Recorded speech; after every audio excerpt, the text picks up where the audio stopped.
আমার টার্গেট আছে এখানে 2 লাখ টাকার লাউ বেচামো ফাল্গুন মাস অবধি। আমার নাম উত্তম দেবনাথ।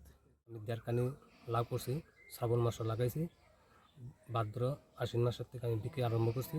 ডেলি 100-150 টাকা করে আমি ডেলি কাটতেছি। 60,000 টাকা লাউ বেচছি। আমার টার্গেট আছে এখানে 2 লাখ টাকার লাউ বেচামো ফাল্গুন মাস অবধি। আর সব আমি জৈব সার ব্যবহার করি। আমার কৃষি ডিপার্টমেন্টের থেকে কিছু সাহায্য করছে, আর ডেমোও পাই আমি। লাউ গাছটি লাগাইছি, লাগার পর কিছুদিন পরে গাছটা বড় হয়েছে, চারের উপরে যে সময় উঠছে 1 হাত হয়েছে পরে আমি লাউ গাছটার আগাটা আমি ভেঙ্গা দিছি। ভেঙ্গা দেওয়ার পর 4-5টা ড্যাম দিছে পরে 1 হাত হয়েছে পরে আবার আমি এই ড্যামটি সবটি ভেঙ্গা দিছি। মানে ভেঙ্গা দিলে মানে ফলনটা বেশি আইয়ে, মানে ফলনটি সবটি টিকবো।